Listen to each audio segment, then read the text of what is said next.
This time I'll call the September 2nd, 2025 County Council meeting to order. Our first item of business is for me to recognize the Honorable Andy Litton from District 2 for invocation and pledge of allegiance. Let us stand, please. We bow your heads. Dear Heavenly Father, thank you for this opportunity to be together to do the good work of the people. We ask for your wisdom and guidance.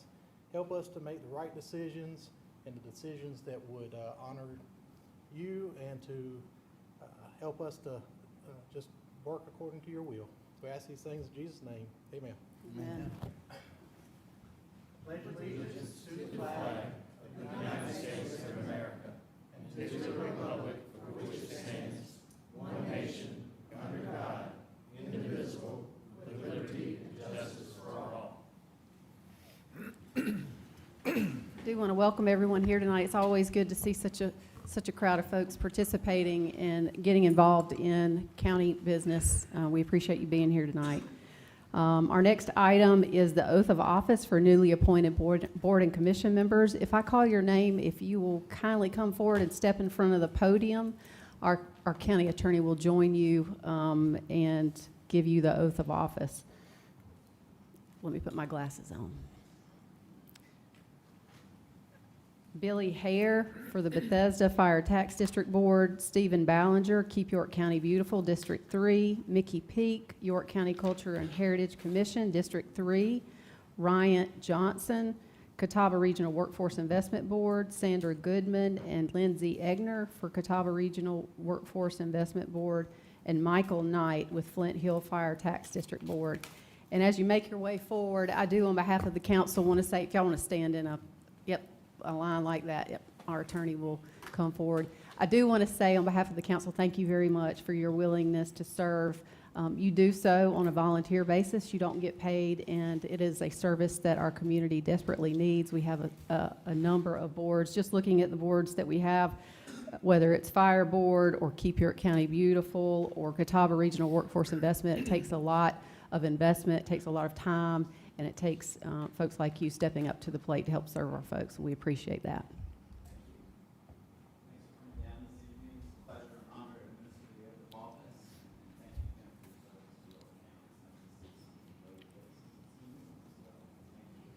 You would each raise your right hand and repeat after me. I do solemnly swear I do solemnly swear and duly qualified that I am duly qualified on the Constitution of this state on the Constitution of this state to exercise the duties of the office and to exercise the duties of this office, which I've been appointed, which I've been appointed, and I will to the best of my ability and will to the best of my abilities discharge the duties thereof, discharge the duties thereof, preserve, protect, and defend the the Constitution of this state and of the United States. So help me God. Thank you.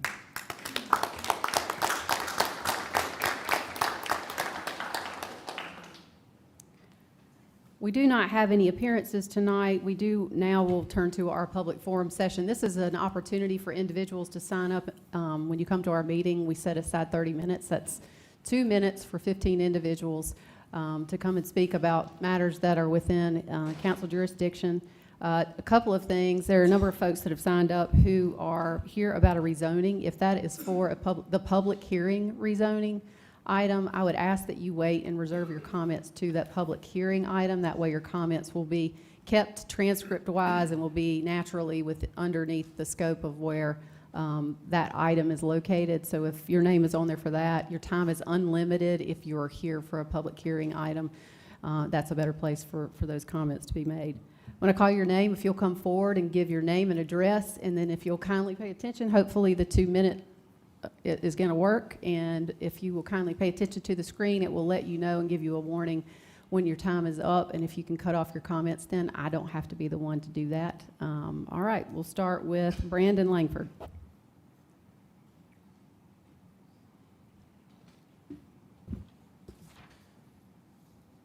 Good evening. My name is Brandon Langford. I live on Hawks Creek Parkway in Fort Mill. Over the past 15 months, SilFab has spent millions of dollars transforming a light industrial warehouse into a chemical manufacturing center. less than 3 football fields away from 825 precious children at Flint Hill Elementary in Fort Mill. This is all made possible by York County's unlawful issuance of permits since May 9th, 2024. On June 23rd of this year, a SILFAB employee thankfully alerted a York County building inspector to dangerous conditions at SILFAB. Then, a surprise inspection found employees performing non-construction work in an unsafe manner. Paraphrasing from the whistleblower affidavit, SILFAB has had employees work inside the plant for months with chemicals on site and production lines that span the length of the warehouse in limited operations to manufacture solar cells and solar panel prototypes. SILFAB knows this is unlawful, given that management dismisses workers on the days when inspections are scheduled to give the appearance that no one is working inside. While SILFAB can hide production workers, it is notably harder to hide the generators and chillers being rented from SILFAB from some boat rentals. And this resulted in the righteous June 24 stop work order. As we all know, no good deed goes unpunished when on July 7th, SILFAB management then allegedly fired the whistleblower. SILFAB has disregarded the law and their employees. SILFAB operating without a permit is no longer conjecture, as a May 21st video shows a SILFAB director boasting that the Fort Mill facility is starting to operate and has equipment needed to run through samples and strings. As production runs continue, SILFAB shows disregard for the Fort Mill community's health. Just last week, workers at the Flint Hill Middle School had to leave their adjacent work site, complaining of burning eyes, presumably from unmitigated pollution. My question to this council: when are you going to ramp up the surprise inspections to ensure permit compliance? When will you enforce the law and prevent people from getting hurt? Which is more important, 800 jobs that may never come, or the safety of workers and 825 children? Thank you, sir. Thank you. I do have some materials I'd like to provide. I do see some members are not here. If it's You can provide it to the clerk on the end, and she'll make sure that every council member gets that. perfect, thank you. Frank Jernak.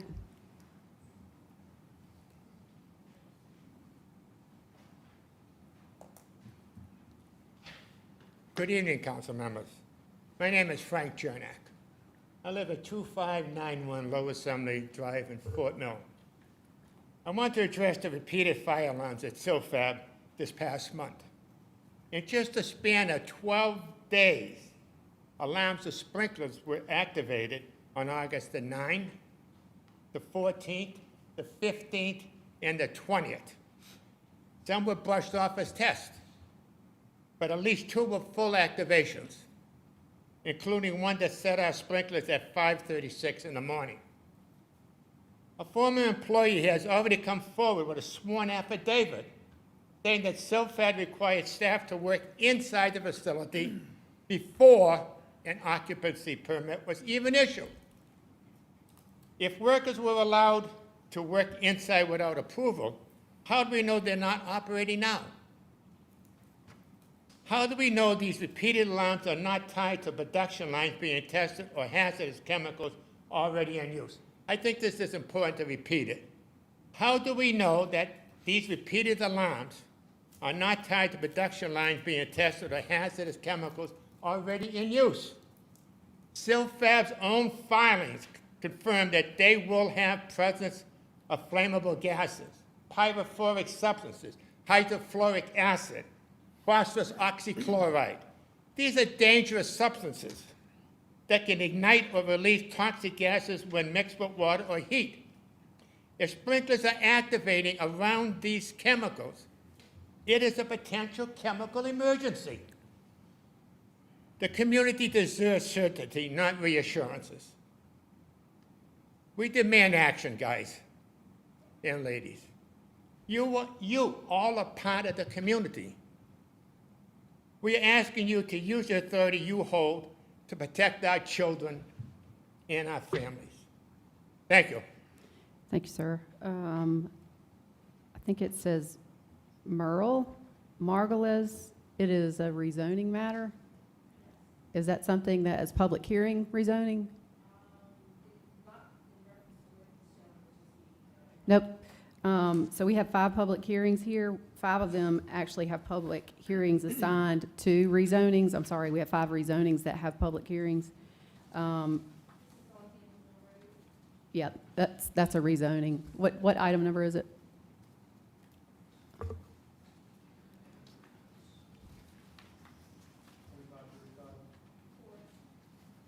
Number 4? Okay, that's public hearing item number 4, so if you wait till then, you won't have to. All right, Rose Plez, same thing? Okay. Waddle, I'm having a hard time reading. Hardney, Lordney. It's a rezoning matter too. William Hagner, I'm sorry. What's left? Can you? Yep, say that last name. Loring? Okay. Yeah, I think that yours is a public hearing as well, is that right? Okay. Peter Nicolin, I know that's a public hearing item. And William Hagner, yours is a public hearing item. We'll wait for the public hearing. Is yours public hearing, Billy? Okay, please come forward. My name's William Hagner. I live at 1901 Voyager Road. I just want to make a few comments on your, I think it's item 8, it's on the consent agenda. It was zoning 2528, where you want to put in a convenience center service station there down at 274 where it meets 161. That's a very busy intersection. I did miss the public hearing on that. But just for your information, there was a TIA done, a traffic impact analysis done on that intersection in 2019 associated with the Lakeside Glen subdivision. At that time, it said that that intersection, a no-build loss of service of that intersection would go to a F in 2027. It also recommended several recommendations to improve it. Those were done, and it did help a considerable amount. However, in that study, it said even with those improvements done, that it was going to still, it might be up to an F+. So that's all I'm bringing that to your attention, that a traffic impact analysis is going to be done according to what's written in the zoning papers. So if they do make some recommendations, I certainly hope that the county will see that they're implemented, because that's a very, very busy area. It's right across from the Carter Lumber Company. A lot of time in the morning, that you'll see trucks right in the middle, in the 5th lane, that's waiting to be unloaded. They'll be in the middle of the lane there, and it's a very congested intersection. So anyway, I'd like for y'all to take that under consideration. Thank you. Thank you, sir. William Curitan, it looks like it's the rezoning for 2535. That would also be a public hearing item. Is that right? You wrote down the wrong number. I think yours is not for public hearing. If you're here to talk about the item number that is in old business, which is rezoning action, consider first reading, it was deferred for an item on 1365 West Main Street. If that's what you're here to talk about, then you need to come forward, because that's not a public hearing item.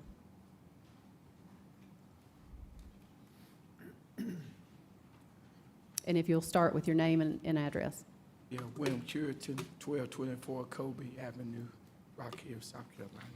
And Lawrence Berry, my address is 1277 Kobe Avenue.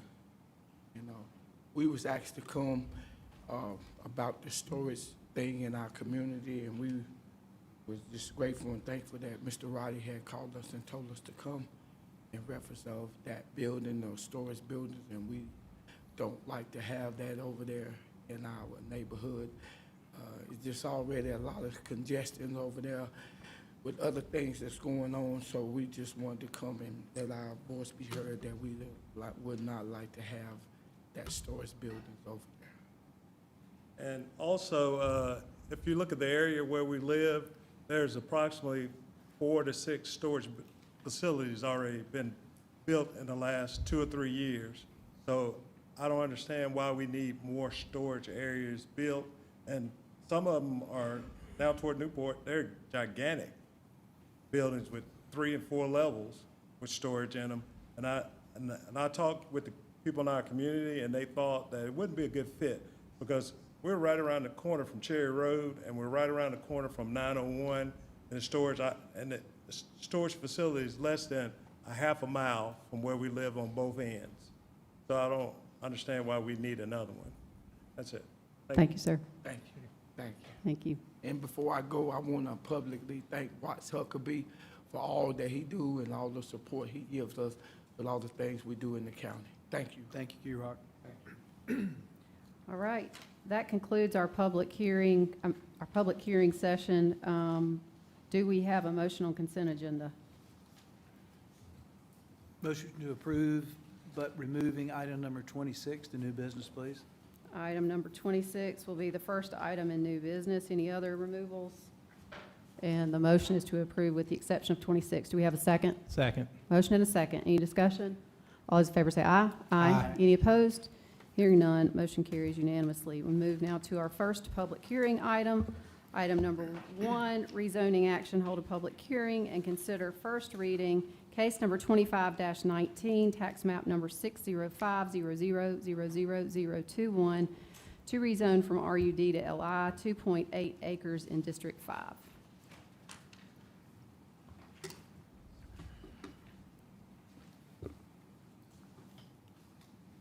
Good evening, Thomas Noon, Long Range Planner. Good to be back. So this property is south of the city of Rock Hill at the intersection of Saluda and Craig Road. The applicant seeks to allow for a trucking operation on this lot. You can see there are 3 structures present. One of them is a vacant manufactured home, and there are 2 other non-residential structures. You can also see there are trucks actively parked here in the aerials. And the area in general is quite rural with a lot of vacant space. So approval of this rezoning will resolve the code enforcement case associated with the property, which was found to be in violation for parking and storing commercial vehicles. The zoning district at present is RUD. You can see there are residential zones just north of it on Saluda. It was not always zoned RUD, however. Originally it was, and then rezoned out of it in 2000 to industrial development. 2015, 15 years later, it was rezoned back to RUD.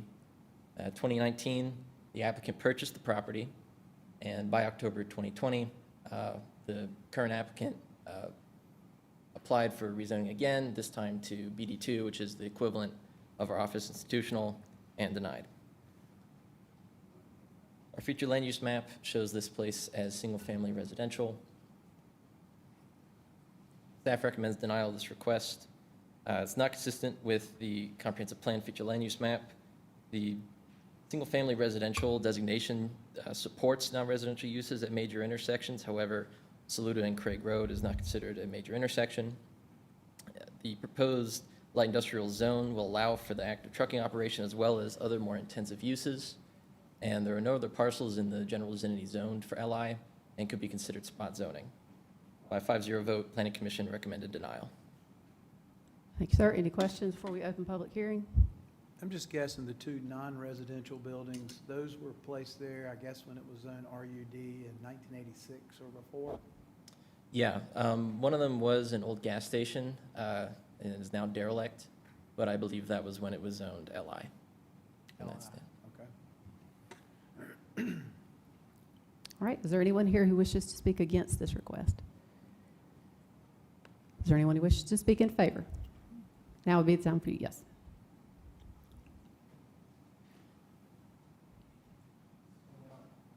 I purchased in 2019. If you'll start with giving your name and address, please. Peter Nicklin, 3005 Saluda Road. I purchased this property in 2019, and if I can show it to you, commercial building, commercial improved, and these are all the things that were supposed to be allowed here. You know, heavy equipment, machine shops, all kinds of stuff. The property was very in bad shape, so I spent close to $50,000 remodeling it, putting it back to shape. And then an inspector came by and said, none of this is allowed here. And I said, why? Yeah, sure it is. He said, no, this is residential. I says, there's no residences here. He said, well, it's residential, so nothing's allowed. And so I kept trying to figure out what's going on. I thought it was kind of a joke at first. So I went to the zoning department and I told them, people, this is what I bought. I improved it. I spent a lot of money on it. I wanted to have a little shop or whatever you guys will allow me or whatever, but there is no residences. The trailer has no floors in it, and the 2 buildings, I can remodel them. I have a whole bunch of building materials here to do it with. They said, you have to get rid of those materials. I said, why? Because storage materials is not allowed. But I'm not storing them, I'm trying to remodel the place. And so, so they said, okay, we'll just keep your power off. And they kept my power off for 5 years.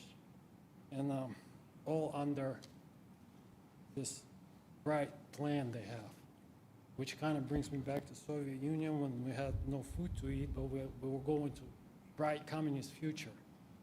Never came. So here they keep my power off for 5 years for some zoning plan they have. What is the plan? Like, what are we going to do with these buildings? They are commercial buildings. I can show you guys, this is not it's not a residence.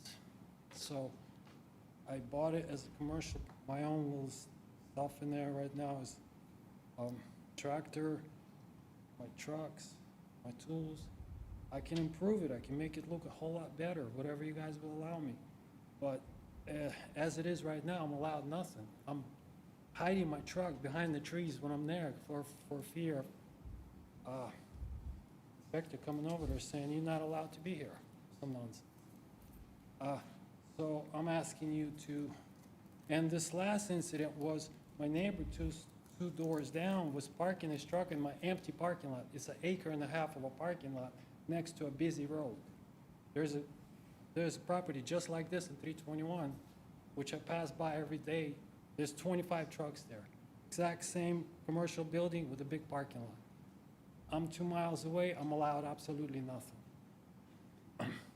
So I would ask you to allow me to improve my property, and if you don't want a trucking operation, let me have a little shop there. If you don't want a little shop there, let me have my own little shop there, something. But as it is right now, I'm thankful to have electricity, which they're threatening to cut off at any moment. And I just don't realize, I don't understand why so many restrictions. Thank you, sir. Is there anyone else who wishes to speak?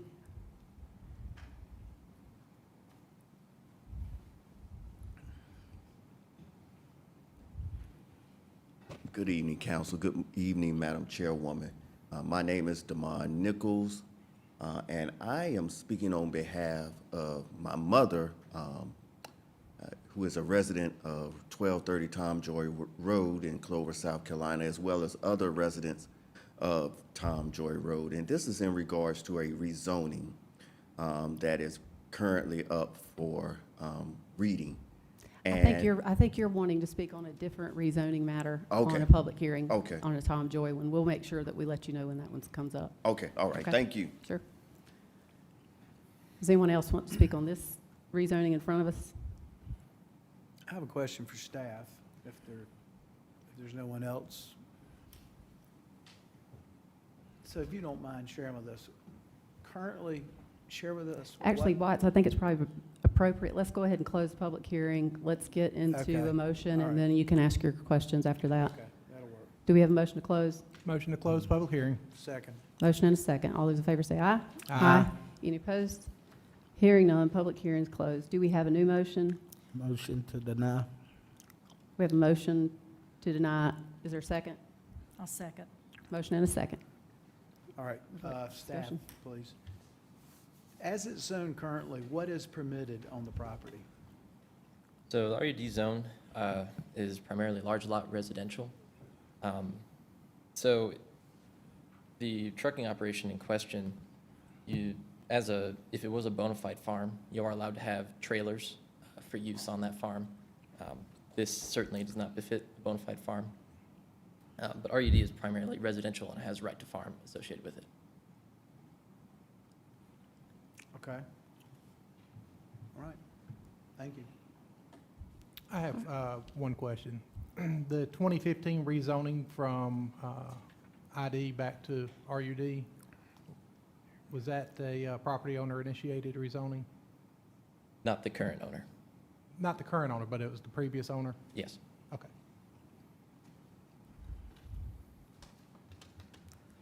All right, is there any other discussion? All right, I support denial of this one. I'm usually very sympathetic to trying to make use of property, but in this particular case, this was RUD when it was purchased. It was RUD historically. There has been a history of violations on the property that's resulted in an expansion of an already illegal use. At least that's the information that's been provided. I think the fact that it's inconsistent with the comprehensive plan, there was a unanimous denial from our planning commission. I think that it's difficult when you have a comprehensive plan, the community is involved in that comprehensive plan, they have an expectation that you're going to follow through with the comprehensive plan. And if there's a change that needs to be made, then that change needs to happen when there are comprehensive plan change updates that occur, unless there's some real reason not to. And so I think historically, with the history of this property, the fact that it was RUD when it went up for sale and that what was allowed in that was certainly readily available, I support the motion on the table. All those in favor say aye. Aye. Any opposed? Hearing none, motion carries. Move now to item number 2, rezoning action. Hold a public hearing and consider first reading case number 2533, tax map number 69400000177, to rezone from UD to RSF 30, 5.88 acres in District 5. This property is southeast of the city of Rock Hill between Leslie Highway and Highway 21. The applicant is proposing to subdivide this existing parcel into 3 lots and build 2 additional residences. To help understand the scale, these 2 inside parcels that it's kind of wrapped around are about 0.3 acres. And the idea would be to section off that southern part and then have 2 access points onto Benson Road on the far right side.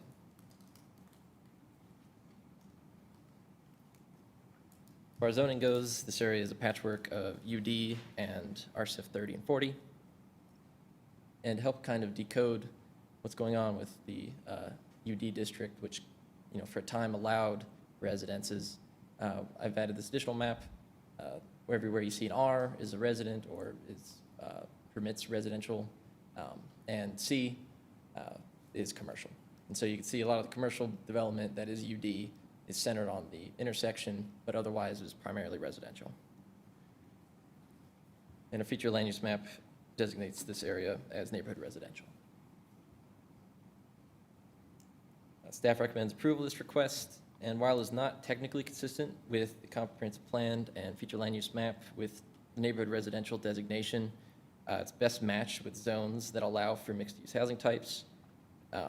But the request is consistent in scale, character, and use of the general area, especially after the proposed subdivision, bringing it more in line with its neighboring parcels, and will remove another property from the legacy UD district. By 5-0 vote, the Planning Commission recommended approval. Any questions for staff? All right, thank you. If there's anyone here who wishes to speak against this request, if you'll come forward. Is there anyone who wishes to speak in favor? Motion to close public hearing. Second. Motion and a second to close public hearing. All those in favor say aye. Aye. Any opposed? Hearing none, motion carries. Do we have a new motion? Motion to approve. Second. Motion and a second. Any discussion? All those in favor say aye. Aye. Any opposed? Hearing none, motion carries. Move now to item number 3, rezoning action. Hold a public hearing and consider first reading case number 25-34, tax map number 72300000044, to rezone from UD to LI, .07 acres in District 1. Yeah, this property is northeast corner of the county near Carowinds. You can see it is very small. The applicant proposes to recombine this parcel with the surrounding property, which is ultimately be used for warehousing. Prior to 2023, this was a county lift station, which is why it is the size that it is. And here's their completed site plan. You can see the rezoning and reintegration of this parcel is quite important to the plan. This area is generally zoned either between light industrial and outdoor amusement, which we expect in the area around Carowinds. And the future land use map designates this area for I-77 corridor employment. So staff recommends approval of this request as it is consistent with the comp plan and future land use map. It befits the expected land use types and character, allows the integration of the nested subject parcel for cohesive development, and removes another property from the legacy UD district. By a 5-0 vote, Planning Commission recommended approval. Thank you, sir. Any questions for staff? All right, is there anyone here who wishes to speak against this rezoning? Is there anyone who wishes to speak in favor? Motion to close public hearing. Second. Motion and a second. All in favor, say aye. Aye. Any opposed? Hearing none, motion carries. Do we have a new motion? Motion to approve. Second. Motion and a second. Any discussion? All those in favor say aye. Aye. Any opposed? Hearing none, motion carries unanimously. We move now to public hearing, item number 4, rezoning action. Hold a public hearing and consider first reading, case number 25-35, tax map parcels 55300001718 021, 023, 24, and 30 to rezone from RMX 10 to GC 5.4 acres in District 2.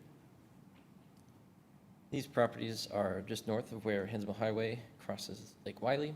And actually east along Concord Road is where the Catawba Nuclear Station is. So as it is now, each lot, you can see here, these are residential lots for the most part, and each of them have their own curb cut onto Hansmill Highway. The applicant proposes to build a mixed tenant commercial development for restaurants, retail, and daycare, and other business type uses, and kind of aggregating all these parcels to create a cohesive development. It is actively zoned RMX 10.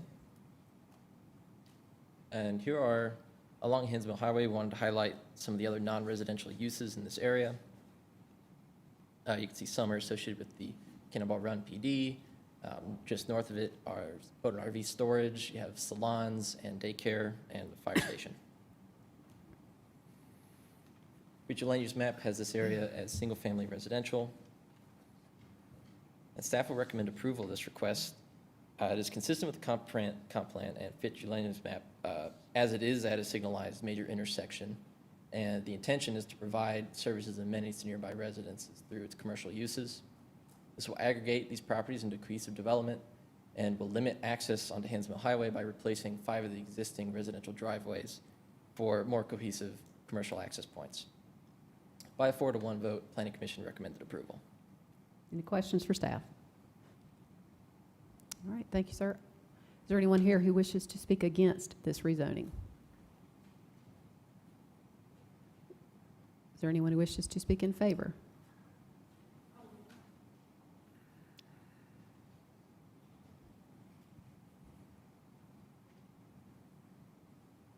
I'm Carla Pendleton, toward the 3675 Hansmill Highway, York.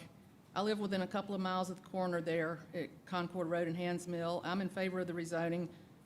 The property is on a 4-lane highway that has existing commercial uses and industrial zoning nearby, and there's already a traffic light. It makes sense to have businesses on those major highways, and it's about 9 miles between Five Points and Newport where there's commercial development. I'd like the convenience of having more small businesses closer to my house. My mother, Johnny Wilder, lives at 2974 Hansmill Highway, which is closer to that property than I am, and she's also in favor of the rezoning. Thank you. Thank you, ma'am. Does anyone else wish to speak? Please come forward.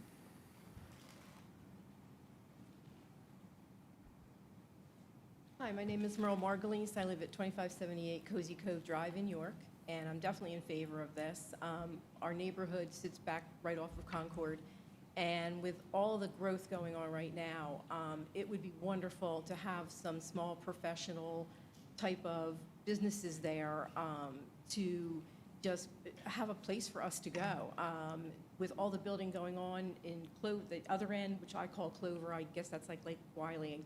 I haven't lived here long enough to know exactly all the exact terms, but either Newport or Lake Wiley end, the traffic is becoming worse and worse. And I just think that these kind of businesses would be great for our all residences. We've got a lot of new houses being built in that area, and I think that these types of businesses that you mentioned are going to be so beneficial for everyone in the whole area, including the new people coming in. We've got 2 new schools going up, and I just think it would be a wonderful addition. It would definitely be certainly a safer addition than having residences there, residential people trying to get in and out off of Hands Mill. Like I mentioned, I live in a neighborhood, the Glades at Windswept Cove, back off of Concord. I've spoken to many of my neighbors, and they all feel this way. They couldn't all be here tonight. One of our other neighbors is. She's here also for approval. And I also just want to speak in reference to the person who's planning this. I've known this gentleman for as long as we've lived here. He's always been a upstanding person in our community, and I know he would only be looking out to have a good, positive impact in our neighborhood. Thank you. Thank you, ma'am. Does anyone else wish to speak before we close public hearing? William Hagner, 1901 Voyager Road. I'm also in agreement with the zoning change for it. I like the combining all the, having no access to 274 except through Concord Road. The one thing I am concerned about, though, that it does not specify a traffic impact analysis. It kind of says in the writing here that it may require one. And with all the traffic that we're going to have coming with the school, elementary school, high school, and we got 2 big subdivisions that are only probably about 30 or 40% built out, as traffic is going to continue to increase. Traffic impact analysis was done on that whole area with the Clover School District back in December of 2023. So it looks like they could add on to this, you know, not have to do a complete traffic analysis, but just see how this one area would impact that one intersection. So that's what I'm hoping that they will require to have a traffic impact analysis rather than just recommend that they may have one. Thank you. Thank you, sir. Okay, seeing no one else move forward. Nope. Hi, my name's Tim Heeline, 1830 Hands Mill Highway. Appreciate your time tonight. A couple of things, I'm not going to say a whole lot, but I've been buying that property for several years, and we live right down the street, as our neighbor said, real close to the Duke plant. And all those tracks, just to clear up, they're in several different entities, but they're all owned by us except the corner one, which we have under contract contingent upon the rezoning, so we would own them all.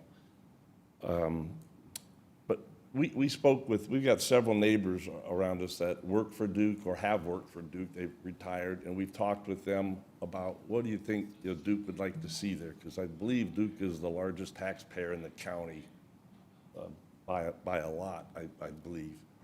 And they've been a great neighbor, I think, in our area, but we got told by several folks that they would like to see an above-average restaurant, not a chain. They'd like to have a place to take vendors for, nice lunches or dinners to talk about business. And then also they closed down their cafeteria a while ago, and I believe they have about 155 people per shift, roughly. All getting out of Duke to go to lunch and getting back in isn't like us going to work. They have a process of security to go through, and they eat at different hours. But we'd like to get some stuff there that they would like to see. And we think that location there, because there's a light, it's going to soften some traffic going down to Newport or going down up to 5 Points or even up to 49, 274 by Lowe's. If we have some, local amenities. On 5.4 acres, you can't, do a ton, but we can do enough to, I think, offset some of that. There could be 2 restaurants there of different sorts. We've got a daycare operator that really wants to be their dad and put up a pretty nice daycare. He's local as well. And we would want to have all local entities or businesses there that provide services, some retail to the local community. I go up and down that road a ton, and my office is on 274. And if you go into these subdivisions that have been approved by right, zoning by right, or they were approved years ago, I think there's over 2,000 homes within 2 miles that are coming. They're approved. And with the school, I think that school is going to have like 2,200 seats available, or students are going to go there. Well, that's a lot of families coming for sports events, for meetings, for other events kids are in, and they're going to need, I think, a place to grab something, and maybe some of the other services that would be there. It's growing, that part of the county, because of the lake, it's growing over there, and I think it's a good spot for it. There's going to be a traffic signal, I believe, at Cannonball Run, right by where the new school is. And I believe that's going to be an intersection, talking to the fellow that Ronnie owns the land across the street from that. So it made sense to us.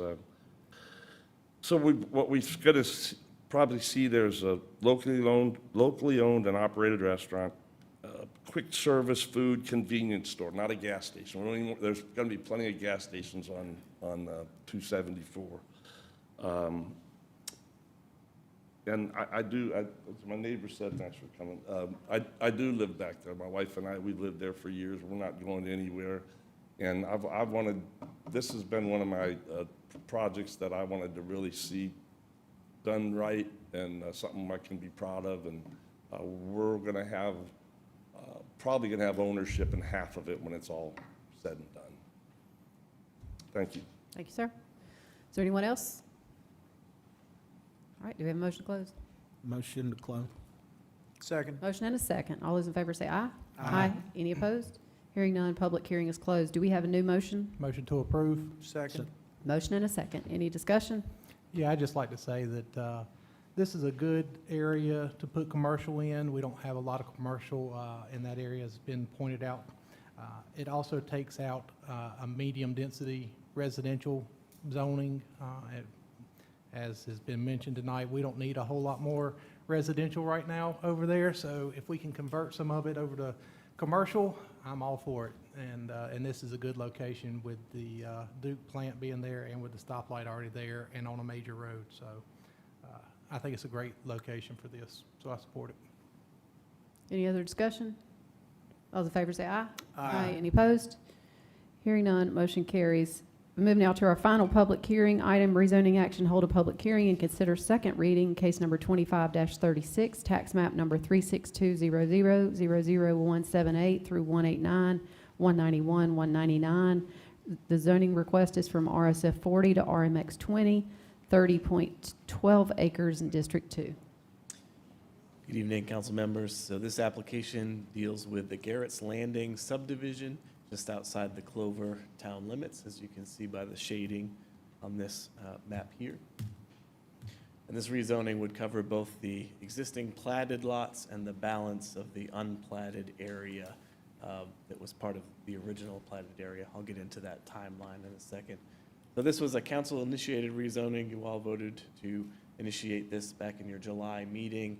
And the goal here is for the applicants to move forward with developing the second phase of the subdivision. So here's the timeline. In June of 2003, so a few years ago, this development received preliminary plat approval by the Planning Commission for 30 single-family detached homes. There's some variance in the acreage for each lot, but they're roughly 30,000 square feet. In 2004, they got final plat for that first phase, the first 10 lots. And in 2020, several years later, there was the downturn, the economic downturn, so they didn't get around to doing the second phase until they started exploring doing that in the 2020s. So they submitted a preliminary plat to do the balance of the subdivision. But at that time, changes in minimum lot size made the preliminary plat that was approved no longer possible to achieve the same lot size. So in order to get the same number of homes that they originally desired, they need to come forward and get a rezoning. So that brings us here to today. So here is a plat of what that might look like. This is in general terms. This is probably not exactly what the final plat for the second phase would be approved, but in general sense, this is what it would look like. So lots of the same size and character of those first 10 that already exist. So you can see the zoning for the area here. RSF 40 is that lighter yellow, the gold is the RSF 30. But you can see the lots both in this subdivision and the subdivision, a smaller one immediately to the north. They have smaller lot sizes in between 20 and 30,000 square feet-ish. And I'll point out that this lot right here, right at the entrance to the Garrett Landon Drive, is 13,000 square feet. So relatively small lots in the area considering the current zoning there. The future land use map shows this area as being single-family residential. So typically RMX 20, which is under the request here, would be more suited to the neighborhood residential category. But again, the lots that are there are more akin to the RMX 20 district that is the request. So for all those reasons, staff recommends approval of this request, as does the Planning Commission by a 5-0 vote. Thank you, sir. Any questions for staff? No questions. Is there anyone here who wishes to speak against this rezoning?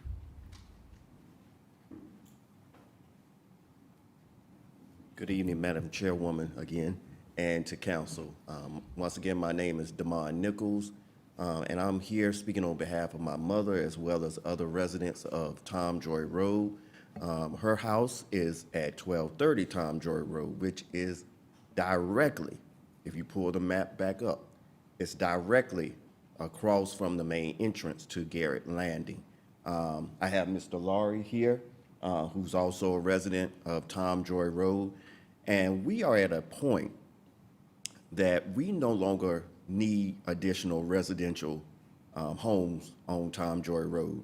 Now, granted, this would be in Garrett Landing, but you have to come onto Tom Joy Road to get to Garrett Landing.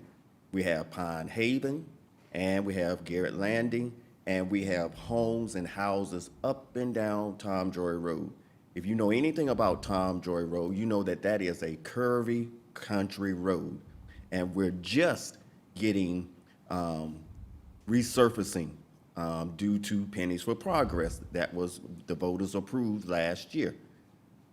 However, that being said, we have homes that are being built at the beginning of Tom Joy Road. We have land that is being cleared for more than likely more homes on Tom Joy Road. We have homes that have been built at the lower end of Tom Joy Road.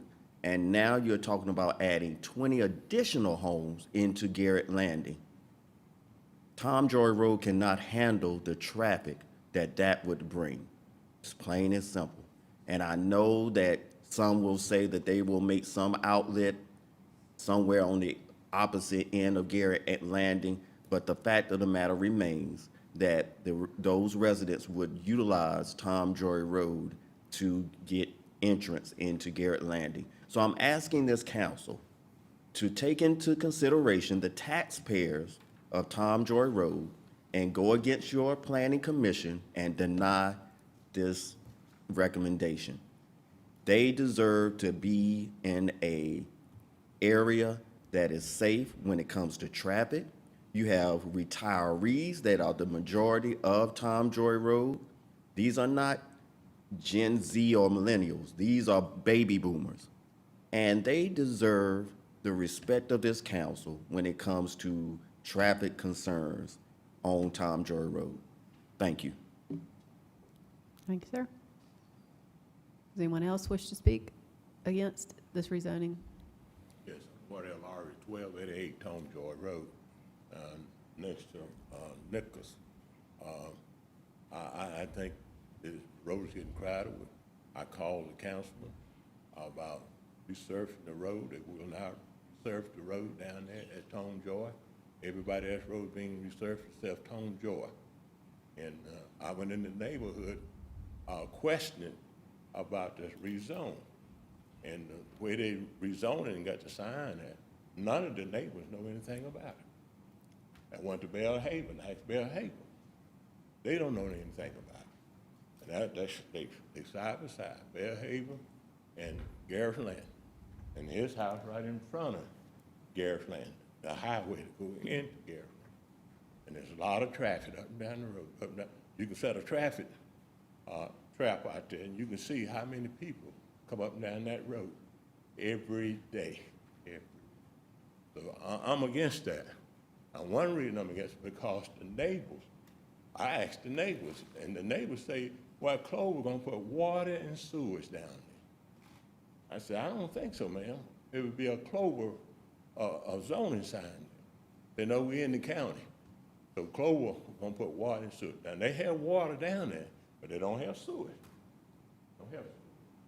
They got a water tank right there in front of his house with trees around it, supporting that. Bearhaven and Garrett's Land. We have wells. He said, we have wells, but they got a tank, water tank. And that's putting a lot of traffic in our neighborhood. And right above him, at the beginning of Tone Joy, they put 6 houses up there. They put 5 a half a mile down the road on the right, down there, before you get to Jim McCarter Road, you see. We got a lot of traffic. They build it up, we got a lot of traffic. But the road not gonna be able to hold it because you won't resurface it. I went to talk to Mr. Atkin here 8 months ago. He said somebody asked you over there at Ellison Creek. That man over there at Ellison Creek take care of it because there was a lady there in Clover, and she got voted out. But still, nobody, he did, Mr. Atkin did send me an email about they gonna look at that highway. But they had come and looked at it yet. The road is tearing up, but they still building houses. Thank you. Thanks, sir. Is there anyone else who wishes to speak against this rezoning? All right. Is there anyone who wishes to speak in favor?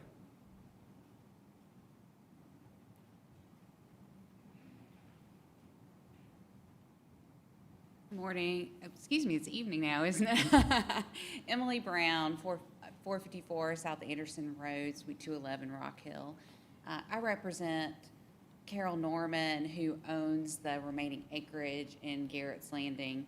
And I just want to correct, first of all, a few parts of the timeline. This project was initially approved in 2003.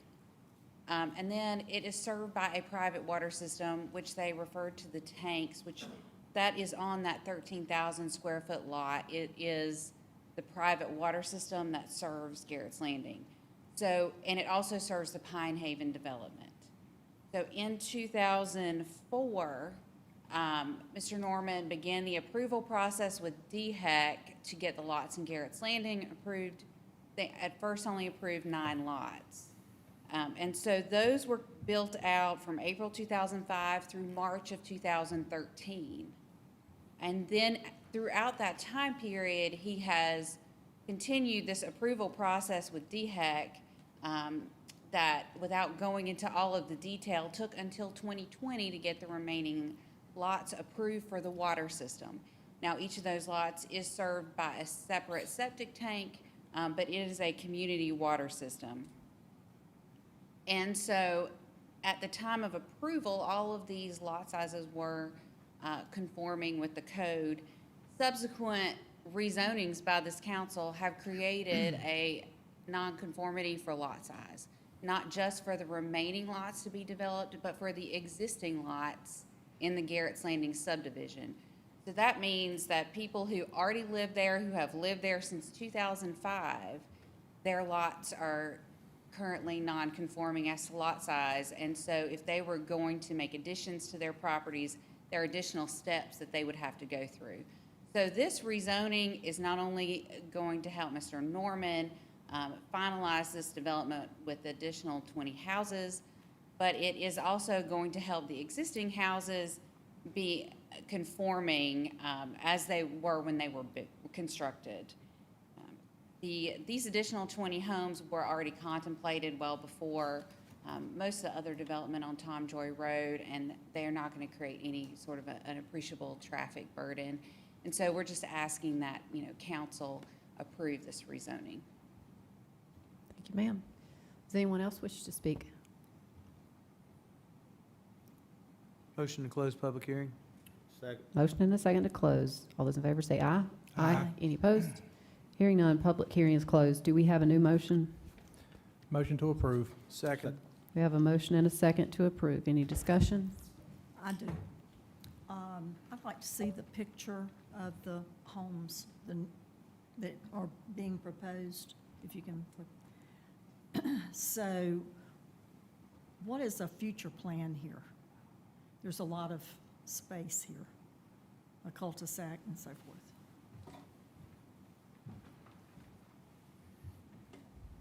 So this conceptually would be what those additional 20 lots would look like. So the parcels that are blank, if you will, in the subdivision, those are existing ones, and the ones with all the numbers listing setback distances and things like that, those would be newly proposed lots. Not the 20. Those would be the 20. That is. Okay, it's very confusing. Was there a TIA recommended for this development by planning? Was there any talking points there?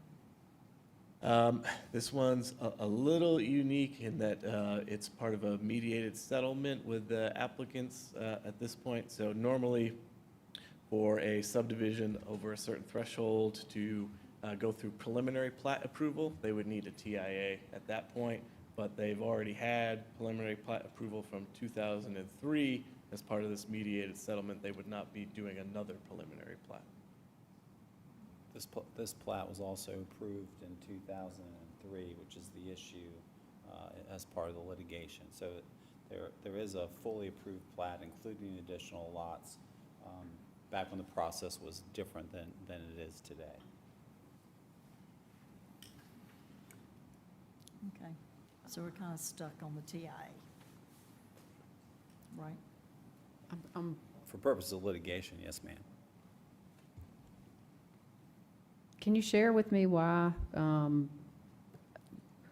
there was any other, I understand the making things conforming and going from, what's allowed in RSF 40 that is, what's the change in density? That RMX 20, they're asking to go to RMX 20. What do they gain by doing that? Is it a number? So really the goal here for the applicant team is to be able to achieve lots that they had contemplated back in 2003 that by current standards they cannot achieve in RSF 40. So in RSF 40, you need to have a 40,000 square foot lot minimum. You can have higher than that, but the minimum is 40. In RMX 20, your minimum becomes 20,000 square feet. So they will have some lots that are less than 30, which is why they need RMX 20, but by and large, they'd be right around the 30,000 square foot mark each. So what's the difference?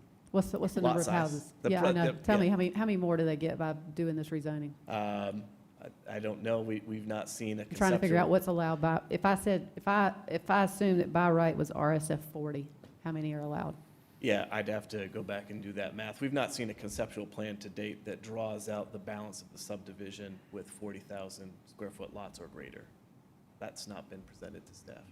I feel like I would likely call an executive session because I can't remember what Happy to the talk legal about that in piece are. executive session. I But do this have is a first full reading. rendering of the Yeah. subdivision. This is first reading, so I don't know that I need to do that. I can get the second. So there's still another reading afterwards. I can get those details. I don't need to stop the meeting. Yeah, I'd like I'll to see. I'll support second reading, but I do have some additional questions to ask and follow up. And I do too. any other discussion? Yeah, one question. There was a road mentioned that's deteriorating in the area. Which road is that? It's probably I not on believe they this were referring page. to Tom Joy, which. Oh, it's Tom Joy? Yeah. Okay, Which is right at the entrance. okay. So how many are in the first section? How many homes? There are 10 lots there now, 10. And then the 20 is going to make 30. would be the balance, yes. And, okay. Yeah, I still want to know about future. The I 20 don't is the- understand this as the picture that you showed before. So we'll do that later. I still have questions on that. Any I'll other? be able to circulate that to council. I'd also like to know the delay in the approval of the lots, if there's an issue there. But to me, that's executive session as well. Yes, ma'am. We can move on. Is there any other discussion? All those in favor say aye. Aye. Any opposed?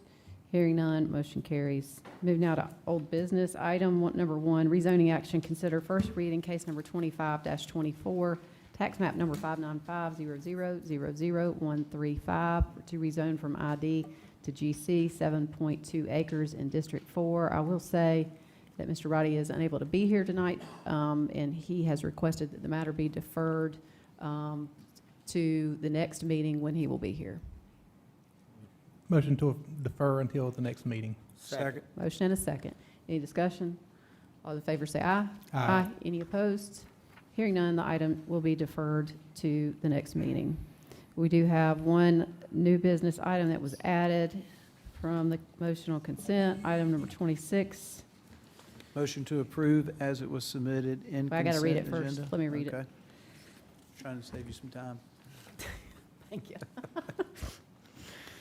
Council to suspend the rules to dispense with referral to committee and adopt a resolution of York County Council authorizing intergovernmental agreements between or among the county and various municipalities in York County, South Carolina regarding the funding and provision of recreation services and other matters relating thereto. Motion to approve as submitted in the consent agenda. Do we have a second? Second. Motion and a second. The reason I pulled this out is, so when we deliberated this in council, and I didn't go back to watch first, second, third reading, but I did mention that the use of A-tax or H-tax funds, to me, wouldn't necessarily be a great decision to fund the rec tax. And then when I went back and read through the language, I won't get into that. But I still don't think this is the right use of the funds, but we're too far into the 2025, 2026 year. So obviously, we'll proceed as is, but I would hope that this council, as we look at our 2026, 2027 budget, we wouldn't allocate H-tax or A-tax funds to something that did not demonstrate a strong opportunity to bring tourists into York County that are going to stay in hotels, they're going to eat at our restaurants, and they're going to attend and take part in other activities around the county with our attractions. So I just wanted to make that statement, and that's something we'll have to address in the 26-27 budget. So I would hope that we would look for a different source of revenue to fund this need in the next budget year. Thank you. Any other discussion? All those in favor say aye. Aye. Any opposed? Hearing none, motion carries unanimously. We'll move now to, hang on, let me get back to where we were. Committee and other reports, Justice and Public Safety, Chairman Tommy Atkins. All right, the Justice and Public Safety Committee met on August 27th. Myself, Tom Audette, and Watts Huckabee were present. The committee heard additional information from Sheriff Breeden regarding the hotel ordinance. Additional modifications regarding the responsible parties will be made to the ordinance prior to the next meeting. The committee also heard from Sheriff Breeden regarding making the recommendations to develop an EMS plan on how the sheriff's office should respond to EMS calls. This was just for discussion and no action was taken. Committee members received an update from staff on the 10-year fire service plan for York County's 3-year plan with the introduction of One York Fire. A motion was made to officially request that county staff and the JPS committee to have a monthly meeting to initiate the suggestion of the 1 through 3 year collaborated plan that leads us to achieve our 10-year plan with One York Fire, our vision for the future by July 1st, 2035. Thank you, sir. Economic Development Committee meeting, Chairman Watts Huckabee. Yes, ma'am. We met August 28th, and in attendance was Councilmember Cox and Aldette, and we had a great agenda. Our Economic Development Director presented the 2028 strategic plan for economic development, which we're going to dig into at our next committee meeting, so I'm excited to go through this and provide feedback. We had a presentation from the Fort Mill Economic Partners. I'm just curious, have any of you not spoken to them yet? Andy, you haven't? Anybody else? Have y'all talked to them about their initiative on 160? So they came in and made a presentation. It's a micro-transit proposal that, it's like an Uber service in a specific area of Fort Mill. So it's pretty interesting. We didn't take any action on that out of committee, though. So, Andy, I just would encourage you to talk to them so you can get your perspective on it, because at some point we may need to discuss that. Then we had a discussion on Aspen Park. Rock Hill Economic Development came in and made a presentation. If you're riding down 161, Museum Road dead ends there at the Armory, and then you go into Aspen Park, which is International Drive, but it stubs off not far into the park, and so it would be beneficial for us to continue that road all the way to Heckle, so you now have a cut-through road, and it gives us a chance to fully develop out that business park, assuming the economy continues to stay strong. So they came to us for an ask, and we're going to get an update on that in executive session tonight, so excited to hear that. At our last council meeting, a suggestion was made that we look at, explore small area plans and corridor studies. We just heard tonight that on Concord Road, there's a commercial development on 5 lots, and we're going to see more commercial development there.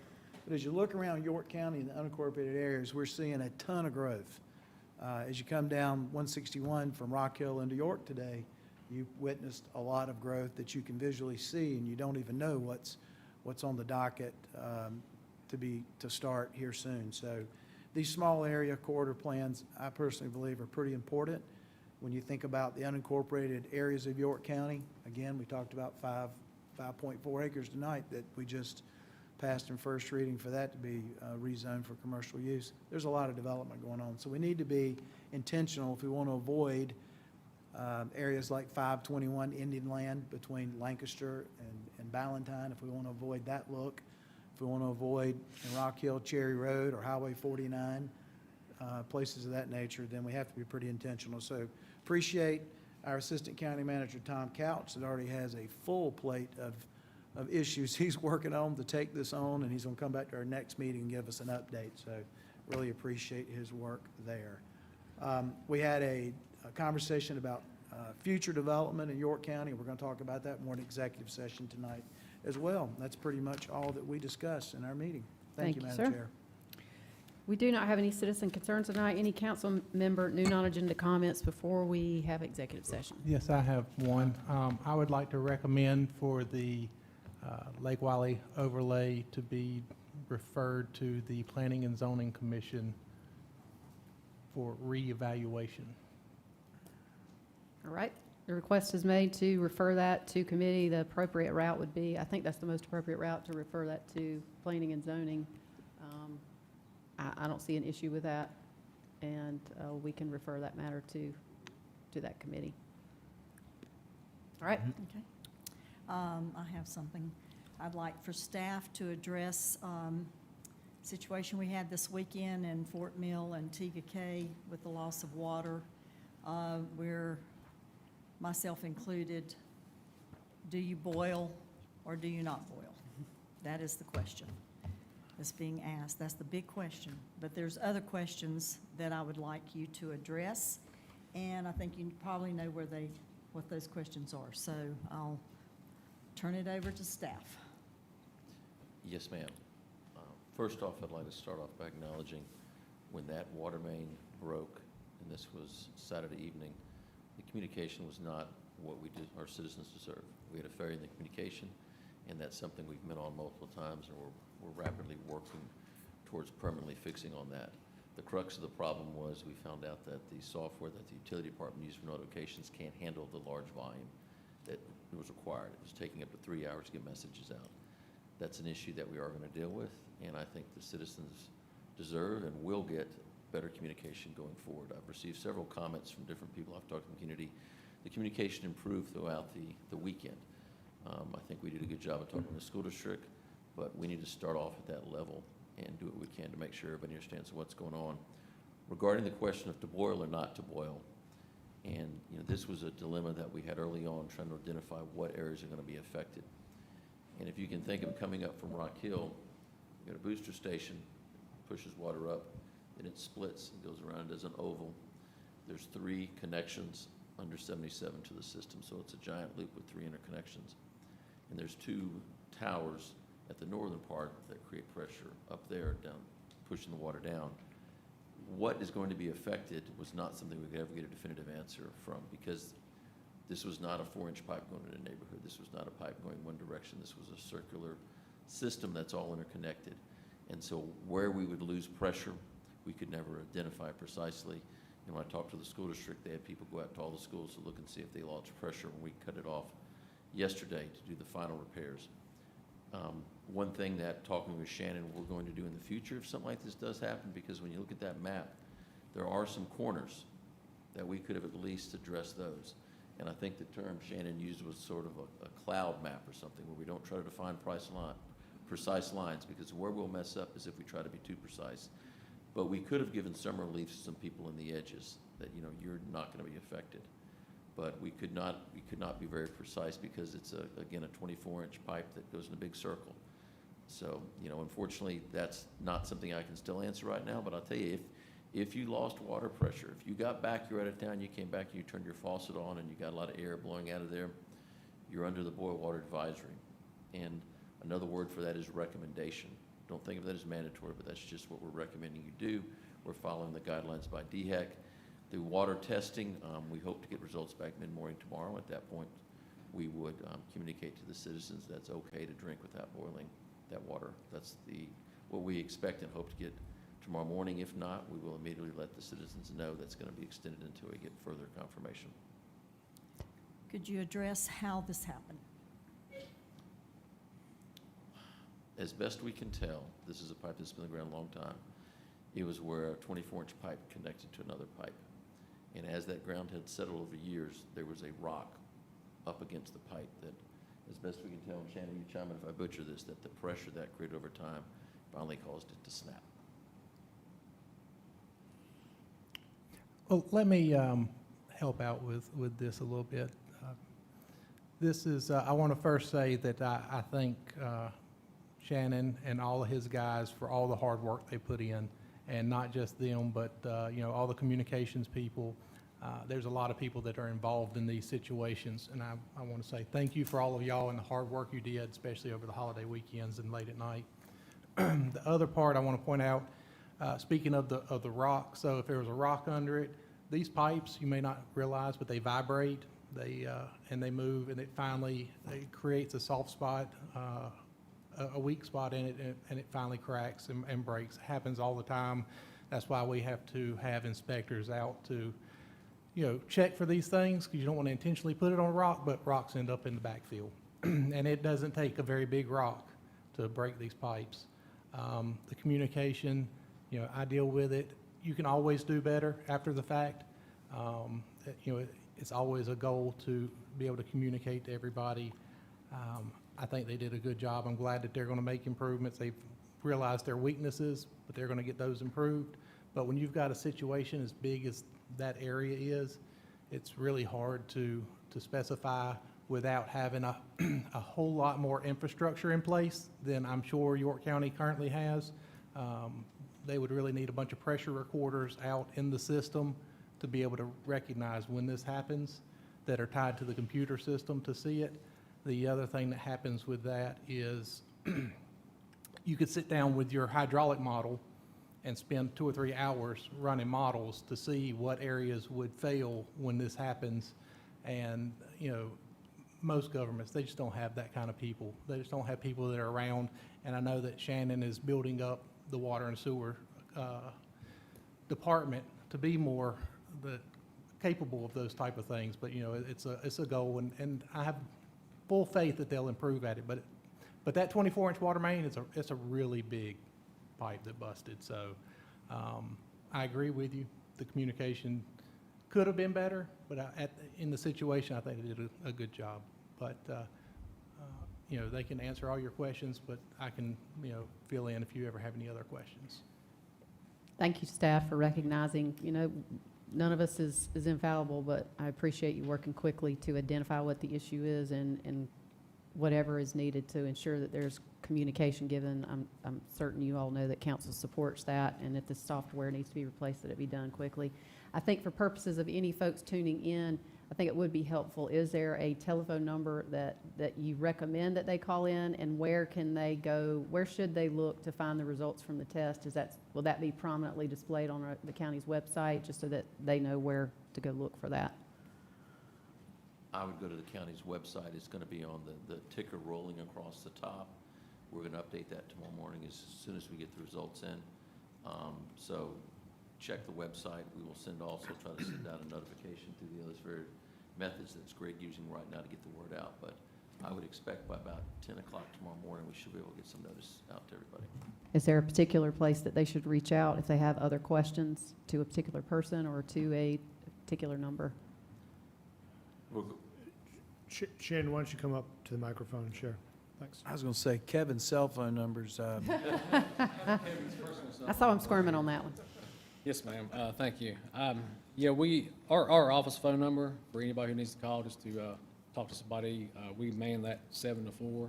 And then there is an after hours answering service that whenever you do call this phone number, that we'll roll you over to our on-call staff. That number is 803-628-3211. And by calling that number, it just calls directly to our main office. at Thank the you, sir. utility department. Thank you, sir. And I'll just remind any folks who are listening that please remember that we've identified a software issue glitch. So call during the operational hours and check the website. That's the best bet if you have any questions that weren't answered here tonight. Absolutely. All right. Thank you, sir. Thank you, guys. Do we have any other council new non? Yep. All right, Mr. Atkins. All right, it's time for the York County Fall Livestock Show again, to be held September 5th and 6th at A&K Ranch located at 728 South Shiloh Road, York, South Carolina. We'll have the dairy goat and dairy cattle showing on Friday at September the 5th, starting at 5 p.m. The beef cow, poultry, and meat goat show will be held Saturday the 6th, starting at 10 a.m., and the horse show will start at 9:30 a.m. on Saturday. So, everybody needs to come. Thank you, sir. Do we have a motion for executive session? So moved. I think we need, Do we have to read it? yep. I was waiting for you to read. I figured you were. Oh, you were picking your paper All up. right. Motion for receipt of legal advice, legal matters, legal litigation update, and receipt of legal advice, contractual matter, Project Elevate, Aspen Business Park, Project Dinger, and MCIP. Is there a second? Second. Motion and a second. Any discussion? I will say one thing. I found out recently that the names for these projects are not done by local staff. It's done at the state level. So I just want everybody to remember that, because some of these are really interesting. I thought I'd share that. All those in favor of the motion say aye. Aye. Any opposed? Hearing none, we go into executive session.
She said yes. We are out of executive session. No action was taken. Do we have any motions? Yes, we have two motions. The first motion is motion to authorize the county attorney and necessary staff/officials to execute national opioid settlement participation forms and agreements regarding Allergan et al., the manufacturers, Sandoz, Purdue Pharma, and Sackler, and forms received from the opioids implementation administrator as discussed in executive session. I'll second that motion. Motion and a second. Any discussion? All those in favor say aye. Aye. Any opposed? Hearing none, motion carries. And the second motion is motion to authorize staff to negotiate Aspen Business Park grant application as discussed in executive session, contingent upon MCIP designation and recoupment of county investment over time. Second the motion. Motion and a second. Any discussion? All those in favor say aye. Aye. Any opposed? Hearing none, motion carries. Do we have a motion to adjourn? Motion to adjourn. Second. All those in favor say aye. Aye. We are adjourned.